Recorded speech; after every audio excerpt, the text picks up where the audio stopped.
Et ce matériel-là servira à d'autres personnes. Et le matériel pourra être diffusé ou transcrit dans différentes langues. Dans quelques années, quand je dis quelques années, je ne dis pas combien d'années, mais dans quelques années, je serai connu dans tous les pays du monde. Alors, ce matériel réfléchira le début de tout ce mouvement. Et les gens qui s'occuperont de cette diffusion d'une façon ou d'une autre seront dans une vibration qui leur permettra de comprendre tout le plan lié à ça. Alors, aujourd'hui, comme j'ai dit tout à l'heure, le matériel, je le laisse dans les mains de monsieur pour que l'anonymat soit conservé jusqu'au jour où je cesse mes activités, mais vous aurez toujours accès au matériel par l'entremise de monsieur. Alors, je vais commencer la soirée. Il y a certaines choses que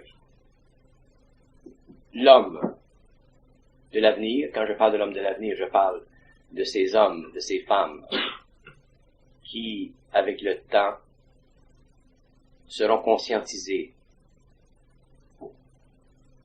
dans ce sens que leur conscience ne sera plus psychologique, mais vibratoire.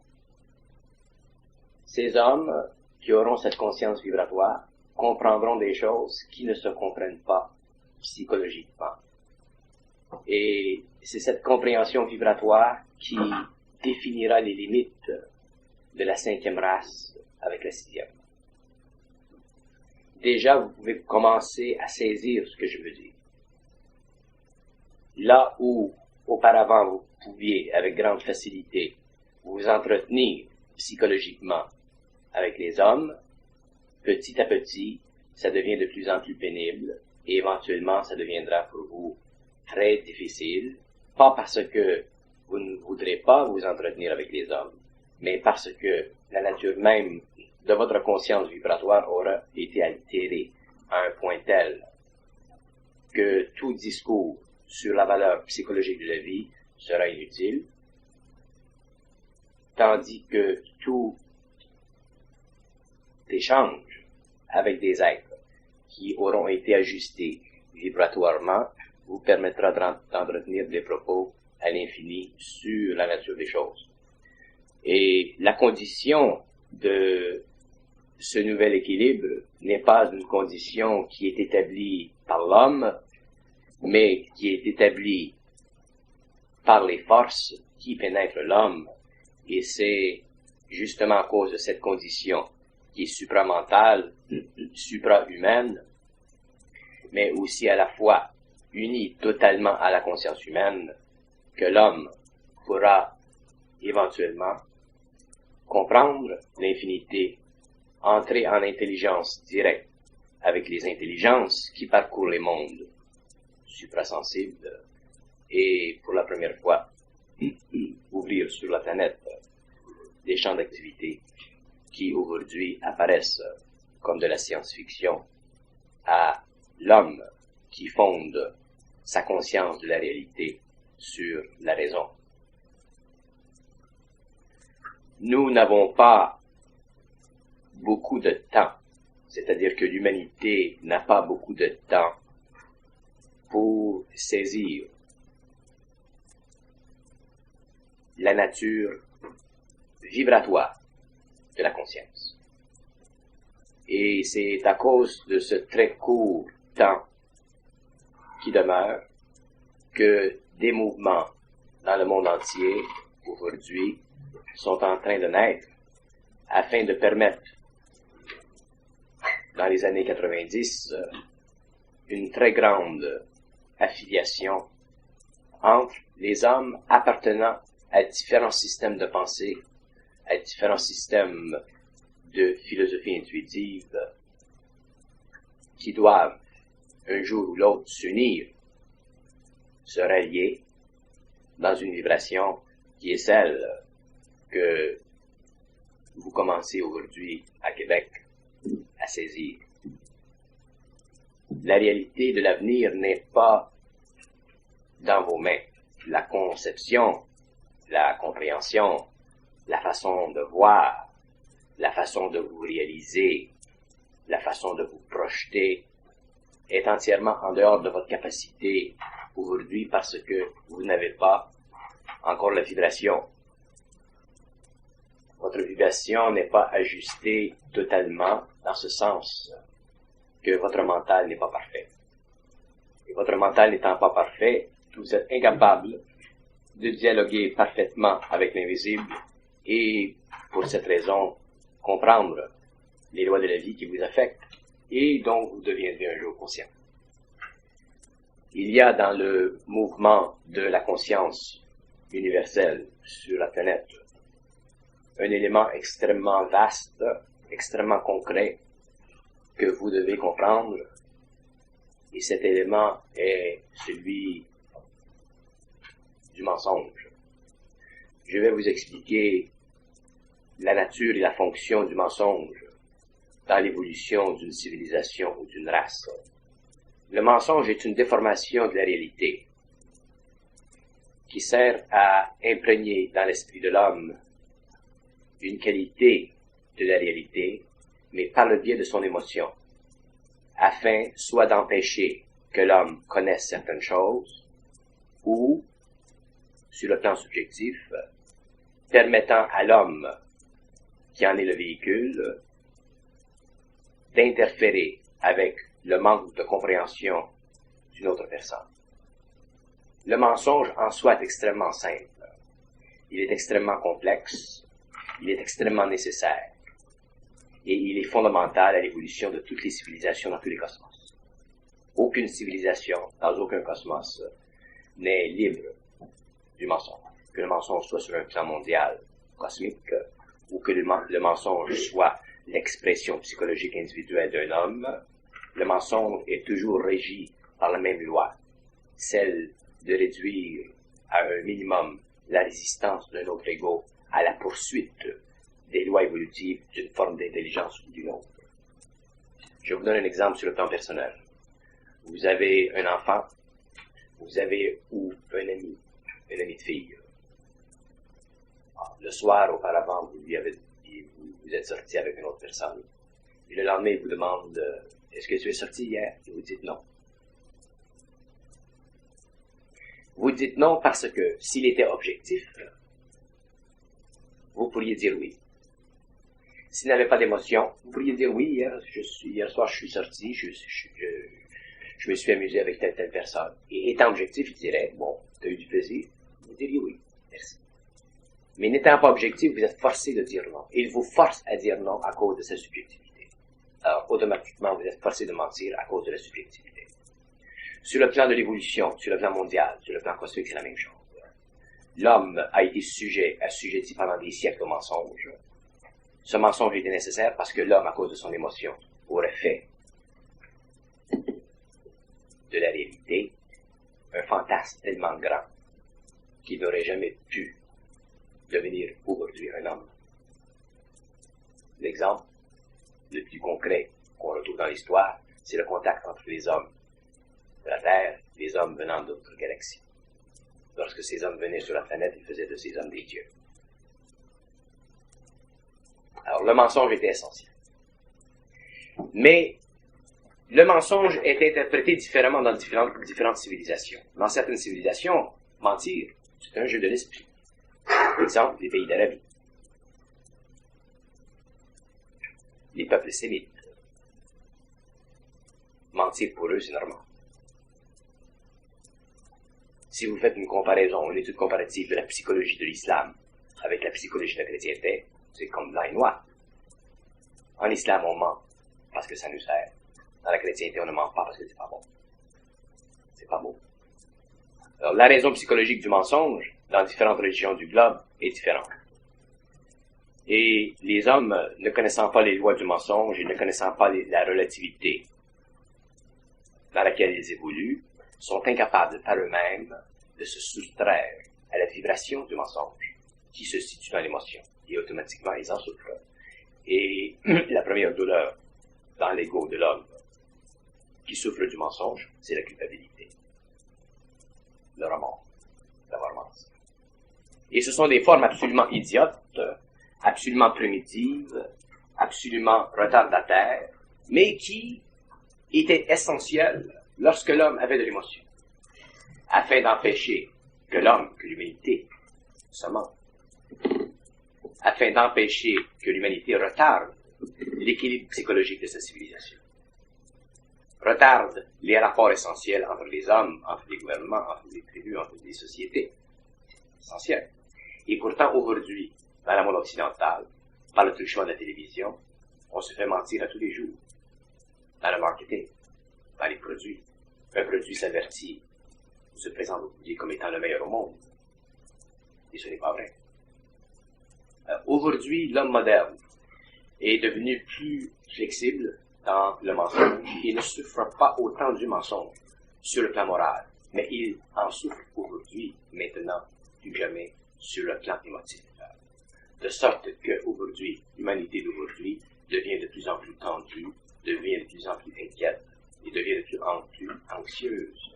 Parce que plus on ment à quelqu'un, s'il ne comprend pas la nature du mensonge, pourquoi on ment, la loi du mensonge, à ce moment-là, avec le temps, il devient de plus en plus déprimé parce que, avec le temps, il perd de plus en plus la capacité d'établir avec celui qui lui ment des rapports exacts, précis et totalement fraternels. Et de là, la grande solitude de l'homme moderne. De là, la grande anxiété de l'homme moderne face à face à tous les systèmes extraordinairement complexes qui s'abattent sur lui tous les jours et qui lui mentent. L'homme de demain, l'homme de la sixième race, l'homme supramental, l'homme qui a transmuté l'émotion en mental, l'homme individualisé, l'homme cristallisé, l'homme centrique ne souffre pas du mensonge des autres, parce que d'abord il sait qu'on lui ment. N'ayant pas d'émotion subjective vis-à-vis des autres, parce qu'il n'a pas d'émotion subjective vis-à-vis de lui-même, le mensonge des autres envers lui-même est sans importance, parce que le mensonge devient pour lui un jeu d'esprit. Étant en contact avec l'esprit, il peut facilement savoir de l'esprit qu'une personne lui ment. Sachant qu'une personne lui ment, il ne souffre plus de ne pas savoir. Alors, automatiquement, il a une autre sécurité qui est la sienne, et qui sert à amplifier la certitude qu'il a que tout ce qui passe entre deux hommes, tout ce qui se manifeste sur le plan du langage entre deux hommes est toujours un jeu d'esprit. Et lorsque l'homme comprend que les rapports entre les hommes sont en fait des rapports dans les jeux de l'esprit, il ne souffre plus des hommes, il peut souffrir simplement de l'esprit. Et lorsque l'homme commence à souffrir de l'esprit, il commence à prendre conscience de l'esprit. Et lorsqu'il prend conscience de l'esprit, il devient de plus en plus intelligent. Parce que il commence petit à petit à comprendre les lois de l'esprit. Et c'est à ce moment-là qu'il commence à développer une autre psychologie, qui est la psychologie supramentale, ou la psychologie de l'esprit supérieur, qui le permet, une fois pour toutes, de détruire les formes qui sont à la base même du mensonge, et de se libérer sur le plan psychologique, parce que sur le plan vibratoire, il est déjà en syntonisation avec l'esprit universel. L'homme se retourne vers lui-même, entre en lui-même, il vit en lui-même, il est en lui-même. Tout ce qui compte, c'est lui-même, pas sur le plan égoïque, et sur le plan de la conscience vibratoire en lui. Et s'il retourne son regard vers l'extérieur, s'il regarde le monde qui tombe en pourriture, s'il regarde la civilisation qui tombe en pourriture, ça ne lui fait plus rien. Parce qu'il n'est plus influencé, il n'est plus affaibli, il n'est plus écœuré par le mensonge de la société des cadavres. Et à ce moment-là, devant continuer son dialogue avec l'homme, parce que le dialogue, la communication, est la fondation même de la description des rapports entre l'esprit et l'homme, par le biais des hommes, il se retourne finalement vers des êtres qui sont en synchronisation avec lui, qui le comprennent, qui comprennent les lois du mensonge, qui comprennent les lois de l'esprit. Et à ce moment-là, l'homme commence à édifier sur la fondation écoulée d'une psychologie ancienne et matérialiste, les fondations d'une psychologie nouvelle, vitale, puissante, créative, indestructible. Et au fur et à mesure que les temps avancent, cette psychologie se répand dans le monde parce qu'elle n'est pas contrôlée, dirigée par les lois de l'homme.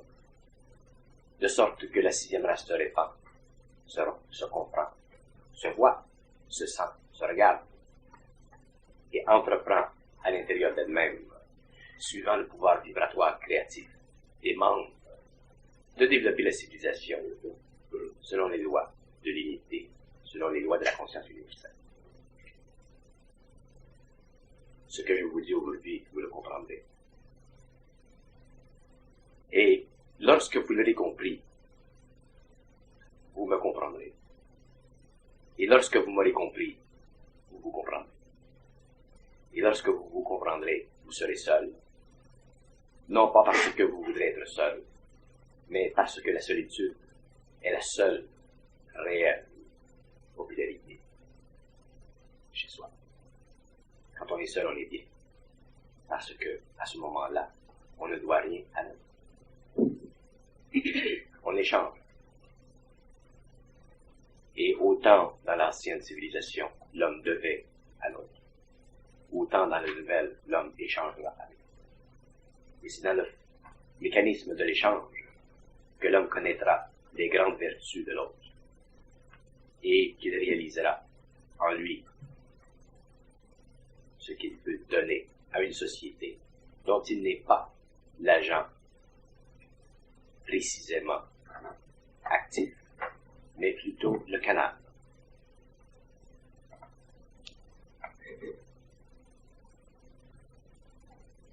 Alors, le mensonge, pas le mensonge chrétien, ou le mensonge islamique, ou le mensonge bouddhiste. Le mensonge, qui est défini dans la loi comme étant le raffinement vibratoire de la réalité à travers la forme. Lorsque vous le comprendrez, vous en serez libre, et à ce moment-là, vous serez à la connaissance.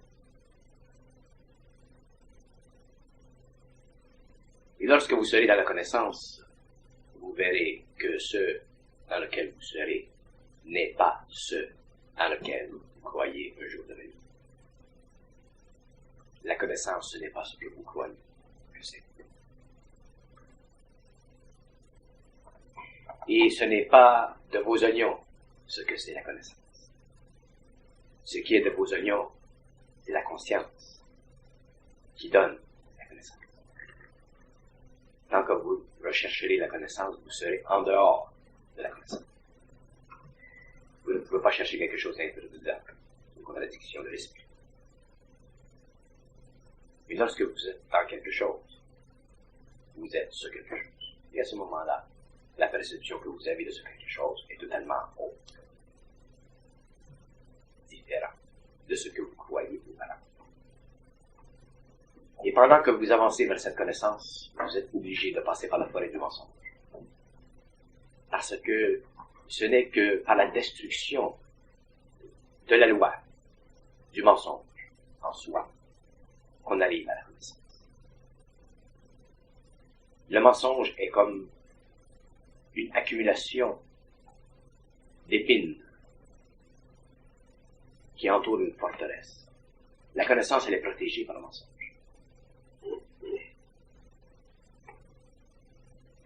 Et c'est lorsque l'homme arrive à dépasser cette couronne d'épines autour de la forteresse qu'il est totalement libre de cette couronne et qu'il entre facilement, souriant, dans la forteresse de la connaissance.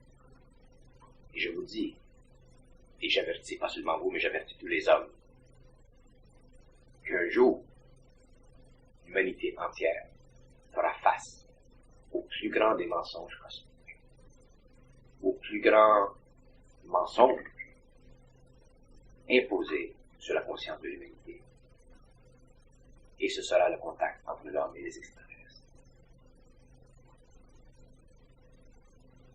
La puissance psychologique de ce mensonge sur la conscience de l'homme sera tellement grande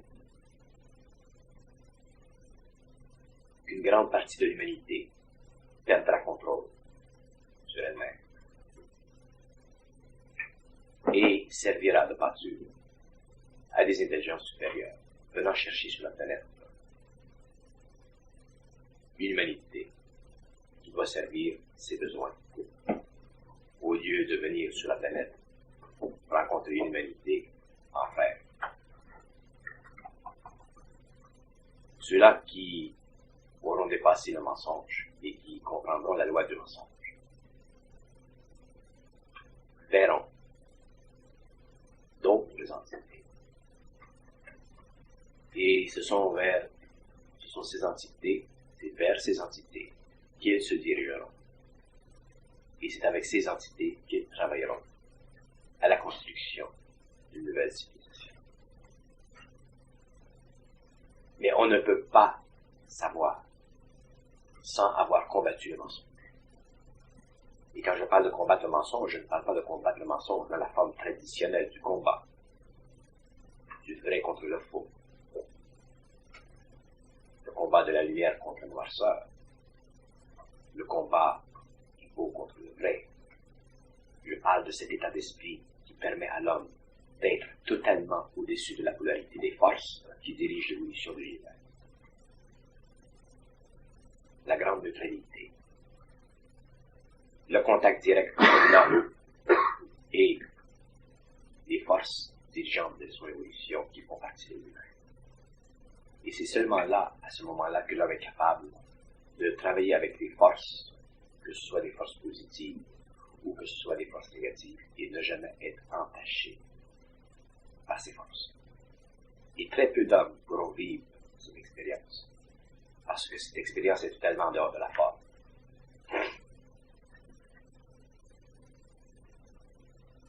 Les choses les plus importantes dans l'évolution des systèmes sont toujours cachées et ne se comprennent jamais que lorsque on a parcouru le sentier qui nous amène naturellement à leur compréhension.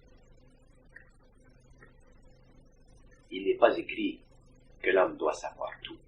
Il est écrit que l'homme doit tout comprendre. Et lorsque l'homme comprend tout, il sait tout. Mais ce n'est pas le même savoir. C'est un savoir qui est différent de ce qu'il croit être. C'est pour ça que l'illusion de la connaissance est tellement vaste. Le mensonge est tellement pénétrant sur tous les plans de la réalité, même sur les plans spirituels, que l'homme par lui-même est incapable de savoir qu'il sait. Et c'est lorsque l'on sait que l'on sait que l'on est sûr d'être sûr. Et c'est à ce moment-là que l'homme devient supérieur à lui-même et qu'il est capable à ce moment-là de travailler avec n'importe quelle intelligence venant de n'importe où dans le cosmos. Et d'entamer avec cette intelligence des rapports amicaux, universels, constructifs, créatifs, qui servent à l'évolution du cosmos et non à la perdition ou à la destruction d'une civilisation ou d'une autre. L'homme de demain devra complètement réapprendre ce qu'il sait. La science devra totalement être renversée dans sa vision des choses, parce que ce qui viendra demain ne fait plus partie du domaine de l'homme, mais fait partie du domaine de la galaxie. Et le domaine de la galaxie est de beaucoup, dans le temps, avancé sur le domaine de l'homme. De sorte que pour nous qui commençons aujourd'hui à avancer vers la conscience vibratoire, l'essentiel est de pouvoir, avec grande sensibilité, le plus d'humilité possible, ce que nous avons à notre disposition, d'écouter des mots qui ne viennent pas de l'homme, mais qui viennent des plans avec lesquels l'homme peut être sortie de là. Et le couloir est très étroit. Parce que le couloir doit être étroit.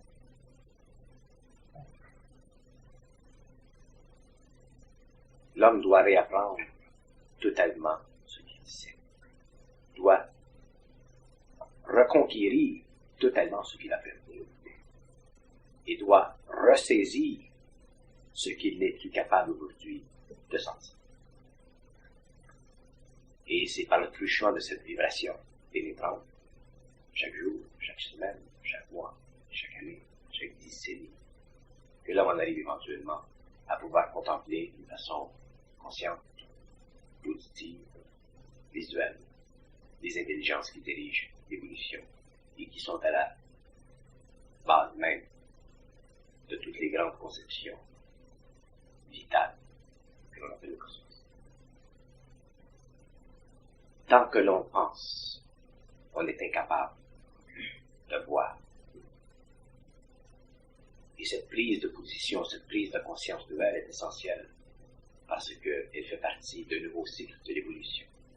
Et même si l'homme se refuse, ne veut pas, ou s'inquiète, ou est anxieux de perdre ce qu'il a conquis avec très grande difficulté, ce qu'il a essayé de maintenir en sauvegarde, en sécurité pendant des siècles, un jour il devra, sur la tête de l'ancienne race, ériger un temple. En tant qu'individu avec lesquels je parle, je vous dis que ce que vous savez aujourd'hui, ce que vous sentez aujourd'hui, est un faible aspect de ce que un jour vous connaîtrez. Et vous devez, petit à petit, vous acheminer vers ceci, sans pour autant renverser vos vies, avec l'émotion de ce que vous pensez être, ou l'émotion de ce que vous croyez être, ou l'émotion de ce que vous conceptualisez.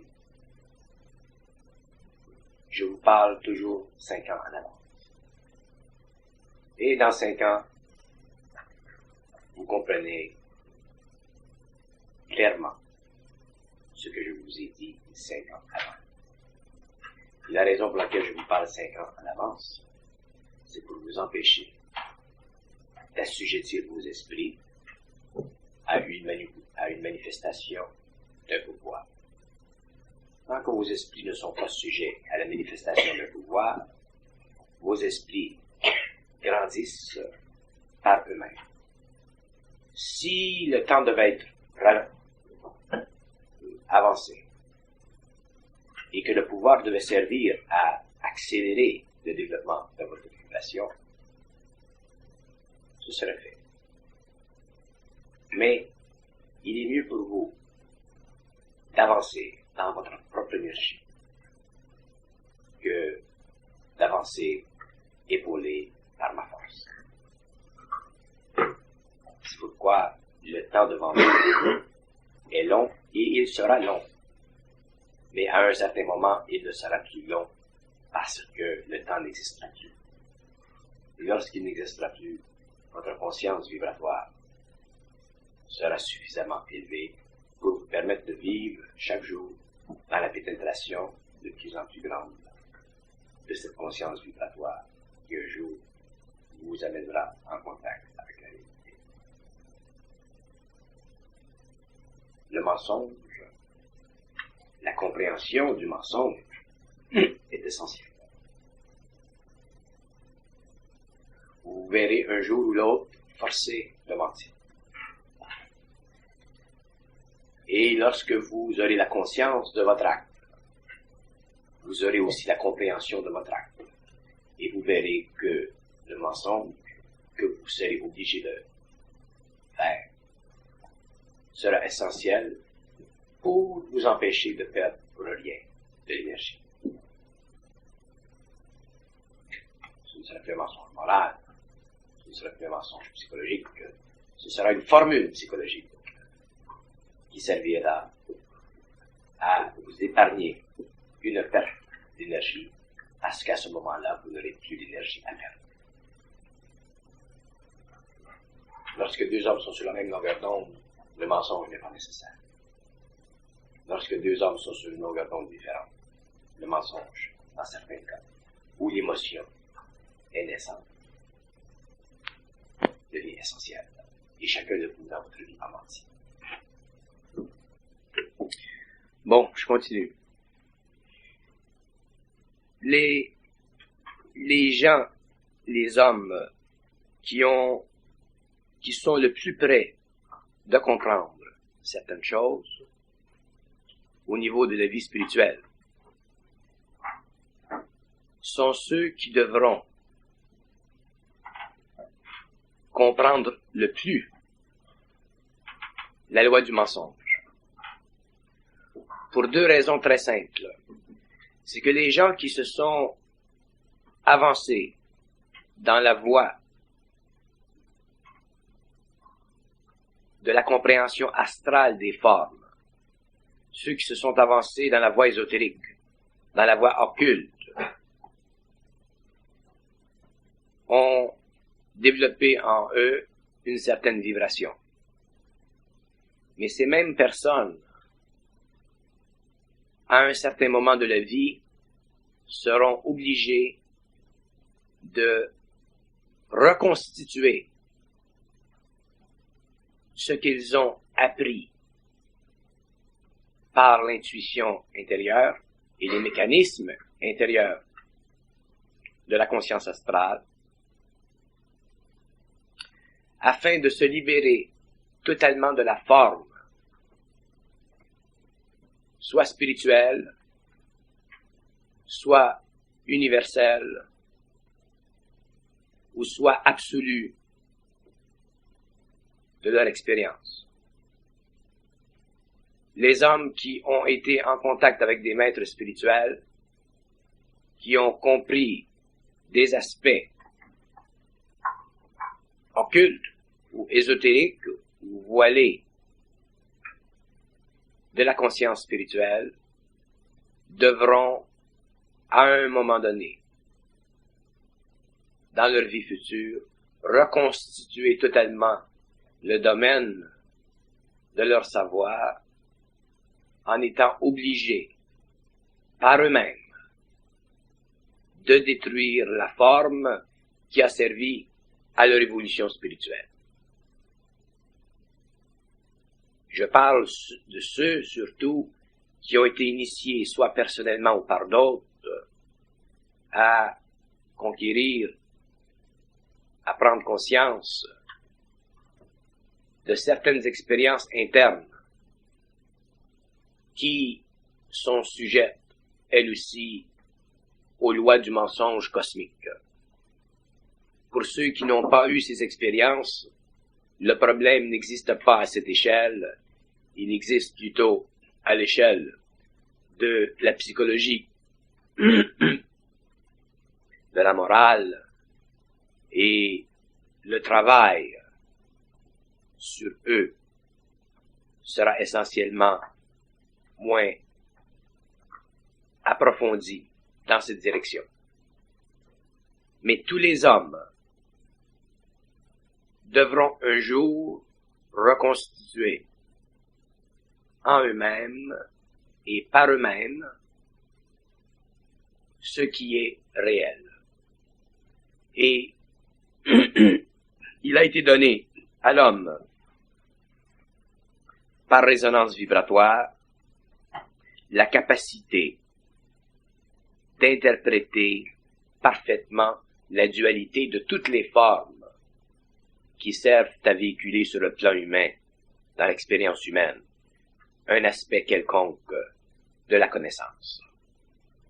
Et ce mécanisme, cet outil, il est déjà installé dans la conscience humaine sur la Terre et consiste simplement à permettre à l'individu de tout questionner ce qui lui est influe dans l'esprit. Tout ce que l'homme reçoit comme information des autres plans, doit être, à un moment donné de sa vie, de son expérience, remise en question. Et quand je dis tout, je dis absolument tout. Et l'homme qui ne pourra pas reconstituer la forme qui est imposée dans son esprit à cause de ses liens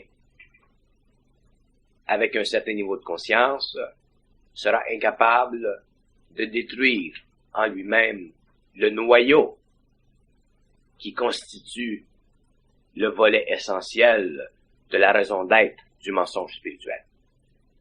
Parce que le mensonge cosmique est un mensonge spirituel.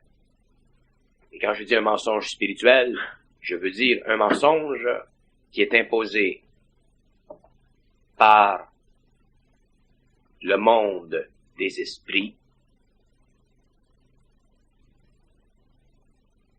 au-delà des possibilités de dévoilement de l'ego humain rationnel.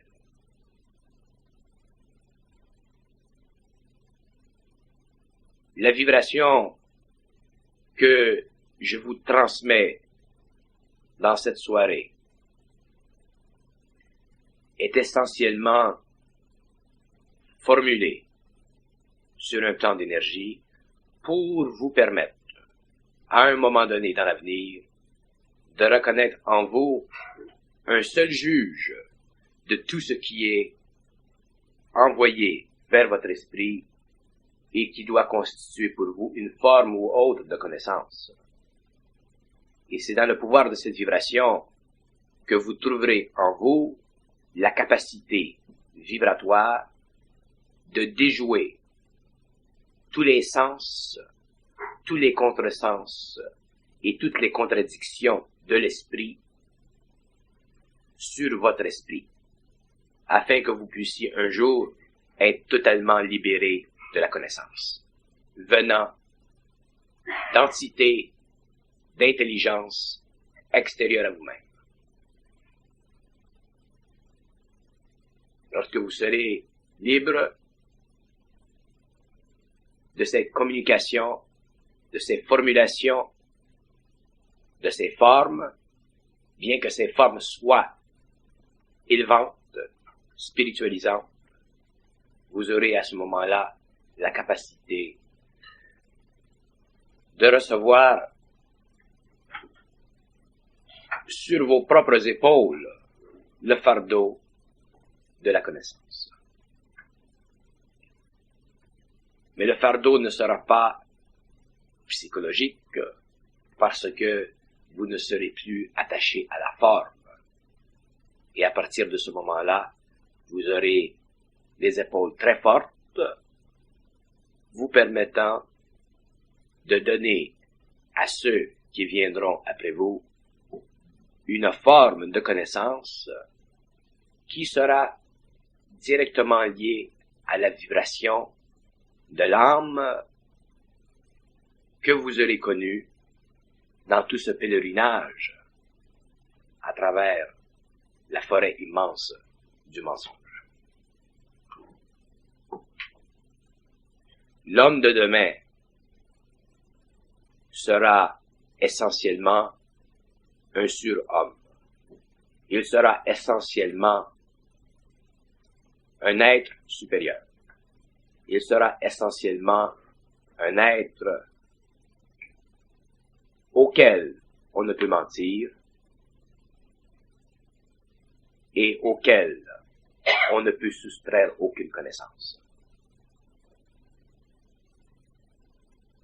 Mais cet homme, pour parvenir à ce stage de perfection mentale, devra, dans son expérience, reconnaître au cours de son évolution, intuitivement, plus tard, vibratoirement, cette énergie en lui, cette vibration en lui, qui lui fait savoir que ce qu'il reçoit n'est pas juste, que ce qu'il reçoit est conditionnel, que ce qu'il voit n'est pas juste, que ce qu'il voit est le visage apparent d'une réalité qui est beaucoup plus profonde et beaucoup plus vaste, mais une réalité dont il ne peut supporter le poids que lorsque l'émotion et le mental ont été totalement séparés. Il y a une faiblesse naturelle chez l'homme. Et je l'exprime, cette faiblesse, pour la première fois dans l'histoire de l'homme, parce que l'homme aujourd'hui est prêt à conquérir les sommets de sa conscience et à établir avec les mondes invisibles des rapports extrêmement étroits. Et cette chose qui doit être amplifiée dans la conscience humaine afin de libérer en elle une grande énergie est la suivante. Dieu n'existe pas.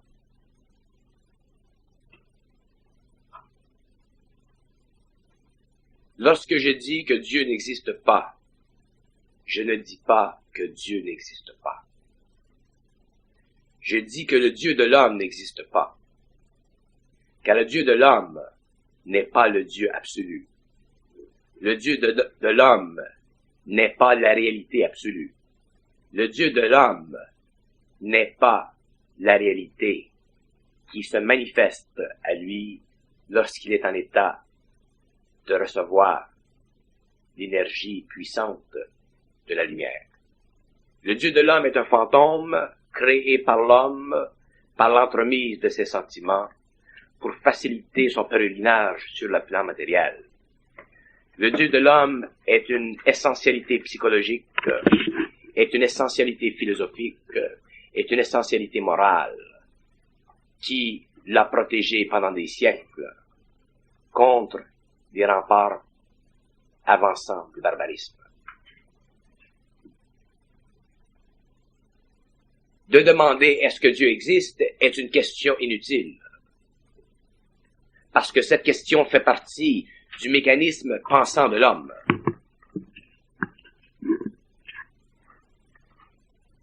Demander si Dieu existe est une question fondamentalement humaine et fondamentalement enracinée dans la nature émotive de l'homme. Lorsque l'homme est conscientisé, lorsque l'homme est homme, il ne se pose plus la question si Dieu existe, puisqu'il sait que tout ce qui est provient de la perfection absolue. Et cette perfection absolue n'est pas dans le royaume de sa propre galaxie. De sorte que les manifestations dans la galaxie des principes de cette perfection absolue n'est pas du domaine psychologique de l'homme, mais du domaine du pouvoir de l'homme. Et c'est lorsque l'homme sera dans le pouvoir de sa conscience qu'il aura accès à la connaissance parfaite et totale de ce qu'il conçoit comme étant une essentialité, c'est-à-dire le concept de Dieu. L'homme ne peut plus se permettre de perdre de l'énergie émotive pour organiser un puzzle mental à la recherche d'une infinité dont il est incapable de comprendre le début ou la fin.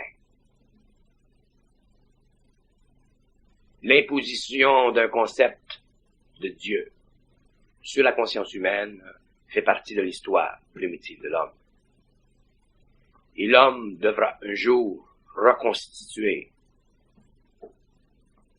la forme qui a servi à son évolution psychologique, spirituelle, pour en arriver éventuellement à détruire